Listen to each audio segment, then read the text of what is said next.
নমস্কার বন্ধুরা, আজ সম্পূর্ণ একটা নতুন রেসিপি নিয়ে হাজির হয়ে গেছি। ডালিয়ার রেসিপি, যেটা আপনারা সকাল সন্ধে বা স্কুলের টিফিনেও দিতে পারবেন, আবার জলখাবার হিসেবেও ব্যবহার করতে পারবেন। এটা কিন্তু একদম সামান্য তেলে তৈরি করা হবে আর ভীষণ স্বাস্থ্যকর খাবারটি, আর অল্প সময় হয়েও যায়। যদি রেসিপিটি ভালো লেগে থাকে অবশ্যই লাইক, কমেন্টস এবং শেয়ার করবেন, আর নতুন বন্ধুরা কিন্তু অবশ্যই সাবস্ক্রাইব করবেন। আমি কড়াই গরম করে নিয়েছি, তার মধ্যে 1 কাপ ডালিয়া দিয়ে দিচ্ছি। আর ডালিয়াটা আমি হালকা রোস্ট করে তুলে নেব ঠান্ডা করার জন্য। দেখুন, আমি একটুখানি হাত দিয়ে ছড়িয়ে দিয়ে 10 মিনিট অপেক্ষা করেছি ঠান্ডা করার জন্য। তারপর একটা মিক্সি জারে নিয়ে নিচ্ছি। এবার আমি একে একটা মিহি গুঁড়ো করার চেষ্টা করব। দেখুন, আমার হয়ে গেছে গুঁড়োটা। আমি দেখিয়ে দিচ্ছি আপনাদেরকে যে কতটা মিহি হয়েছে। আপনি ভালো করে রোস্ট করে নিলে কিন্তু এরকম মিহি হয়ে যাবে। এবার একটা পাত্রে আমি গুঁড়োটা ঢেলে নিচ্ছি। তার সাথে দিয়ে দিচ্ছি 1/2 কাপ সুজি। 1 কাপ ডালিয়ার সাথে 1/2 কাপ সুজি দিচ্ছি। ডালিয়া আর সুজিটা ভালো করে মিশিয়ে নিতে হবে। এরপর এর মধ্যে আমি দিয়ে দেব 1/2 কাপ টক দই। টক দই, সুজি আর ডালিয়াটা খুব ভালো করে মিশিয়ে নিতে হবে। সামান্য জল আমি ইউজ করব, অল্প অল্প করে জল ইউজ করে আমি একটা থকথকে ব্যাটার মতো তৈরি করব। খুব বেশি জল কিন্তু একবারে দিয়ে দেবেন না, অল্প অল্প করে জল দিয়ে এই ব্যাটারটা তৈরি করতে হবে। একবারে বেশি জল দিলে কিন্তু বেশি পাতলা হয়ে যাওয়ার সম্ভাবনা থাকবে। দেখুন, আমি অল্প অল্প করেই জল দিচ্ছি। বন্ধুরা, এর আগেও কিন্তু আমি ডালিয়ার আরও অনেক রেসিপি শেয়ার করেছি। আপনাদের কাছে অনুরোধ রইল রেসিপিগুলো দেখার জন্য। আমি ডেসক্রিপশন বক্সে লিঙ্কগুলো দিয়ে দেব। ব্যাটারটা আমার তৈরি হয়ে গেছে। এবার আমি 1 ঘন্টার জন্য ঢেকে রেখে দেব, কেননা ডালিয়া এবং সুজিটা ফুলে উঠতে একটু টাইম লাগবে। 1 ঘন্টা পরে দেখুন কত ভিজে গেছে, একটু ফুলে উঠেছে। এবার এর মধ্যে আমি দিয়ে দিচ্ছি একটা লঙ্কা কুচি কুচি করে কেটে রেখেছিলাম, সেটা আপনারা চাইলে আরও বেশি দিতে পারেন। দিচ্ছি গাজর, আমি একটু গ্রেড করে নিয়েছি গাজরটা। টমেটো ছোট ছোট করে কেটে নিয়েছি, আর ক্যাপসিকাম ছোট ছোট করে কেটে দিচ্ছি। সামান্য হলুদ ইউজ করছি।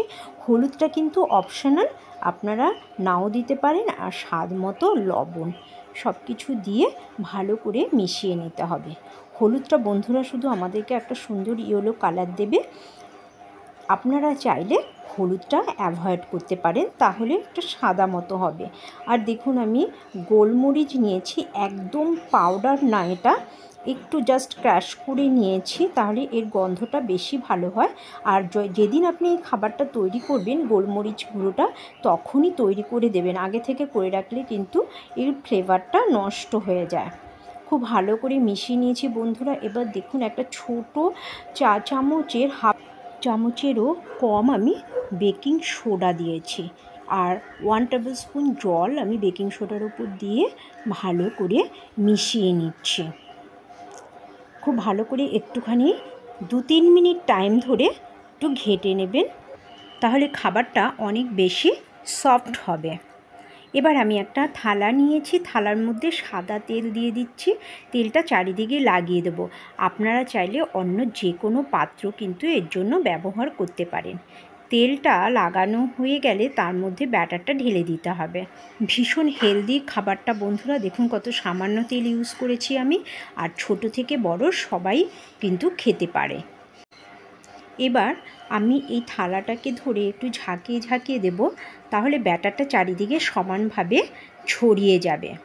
অপরদিকে একটা কড়াইতে আমি জল নিয়েছি, জলটা গরম হয়ে গেছে। গরম করতে আমি আগেই বসিয়ে দিয়েছিলাম, এর উপরে থালাটা বসিয়ে দিয়েছি, আর ওপর থেকে একটুখানি গাজর আর ক্যাপসিকাম ছড়িয়ে দিয়ে আমি ঢেকে দিচ্ছি। ঢেকে দিয়ে আমি 10 মিনিট অপেক্ষা করব। দেখুন, 10 মিনিট পরে ফিরে এসেছি, কতটা ফুলে উঠেছে দেখুন, আর কত সুন্দর কালার এসছে, দেখতে কতটা ভালো হয়েছে। আপনারা চাইলে ছোট ছোট স্টিলের বাটিতেও কিন্তু এই খাবারটি একইভাবে তৈরি করতে পারেন। দেখুন খাবারটি তৈরি হয়েছে কিনা, আমি একটা চাকু নিয়ে দেখছি। চাকুর গায়ে দেখুন একটু লেগে নেই, তার মানে খাবারটা সম্পূর্ণ তৈরি হয়ে গেছে। এবার আমি ঠান্ডা করে নিয়েছি। ঠান্ডা হয়ে গেলে এবার চাকু দিয়ে আপনি আপনার পছন্দ মতো শেপে কেটে নিতে পারেন। এটা কিন্তু তুলতে গিয়ে যদি একটু ভেঙে যায় তাও কোনো অসুবিধা নেই বন্ধুরা, যে কোনো শেপে আপনারা কেটে নিতে পারেন। খাবারটা কীরকম তৈরি হয়েছে ভেতরটা একটু আমি আপনাদেরকে দেখিয়ে দিচ্ছি। দেখুন, দেখতে পাচ্ছেন ভেতরটা একদম সফট একটা খাবার তৈরি হয়েছে, ভীষণ হেলদি আর টেস্টি। এবার এর একটা ছোট ছোট পিস করে নিন। যে কোনোভাবে আপনি পিস করতে পারেন, কোনো নির্দিষ্ট শেপ দিতে হবে এমন কোনো কথা নেই। পিস করা হয়ে গেলে দেখুন আমি একটা কড়াই গরম করে নিয়েছি, তার মধ্যে দিয়ে দিচ্ছি 1 টেবিল স্পুন সাদা তেল। আর তেলটা গরম হয়ে গেলে দিয়ে দেবো সর্ষে, কালো সর্ষে দিচ্ছি আমরা এখানে, কিন্তু কালো সর্ষেটাই বেশি ভালো লাগবে। সর্ষেটা যখন নাকি একটু হালকা গন্ধ চলে আসবে তখন তার মধ্যে 2টো শুকনো লঙ্কা আমি ভেঙে দিয়ে দেব। শুকনো লঙ্কাটা একটু ভাজা ভাজা হলে দিয়ে দিচ্ছি কারি পাতা। সর্ষে, শুকনো লঙ্কা, কারি পাতা একটু নেড়ে চেড়ে ভেজে নিয়ে এবার টুকরো করে রাখা খাবারগুলো এর মধ্যে দিয়ে দিচ্ছি। দেখুন যেমন খুশি আপনি টুকরো করে নিতে পারেন বলেছি, প্রত্যেকটা টুকরোগুলো দিয়ে দেবো। তারপরে খুন্তি দিয়ে নেড়ে চেড়ে 2 মিনিট আমি ভাজবো খাবারগুলোকে। একটু আলগা হাতে নেড়ে নিতে হবে বন্ধুরা, একটু ভেঙে গেলে অসুবিধা নেই, বরং ভেঙে যাওয়া টুকরোগুলো খেতে বেশি ভালো লাগে। 2 মিনিট পরে আমরা খাবারটা সার্ভ করে দেব। তবে অবশ্যই খেয়াল রাখবেন যে খাবারটা কিন্তু ঠান্ডা হলেই সার্ভ করবেন। এই খাবারটা ঠান্ডা খেতেই ভীষণ ভালোবাসে আপনারা কোনো টমেটো কেচাপ বা কোনো চাটনির সাথে কিন্তু খাবারটা খেতে পারেন, বা শুধু খেতেও অসাধারণ লাগে। তাহলে বন্ধুরা আপনাদের আমার এই রেসিপিটি কেমন লাগলো অবশ্যই কিন্তু কমেন্টস বক্সে জানাবেন। আর আমার সমস্ত রেসিপিগুলো কিন্তু অবশ্যই আপনারা দেখবেন। সবাই ভালো থাকবেন বন্ধুরা, সুস্থ থাকবেন আর আমার রেসিপিগুলো দেখতে থাকবেন। Thank you so much.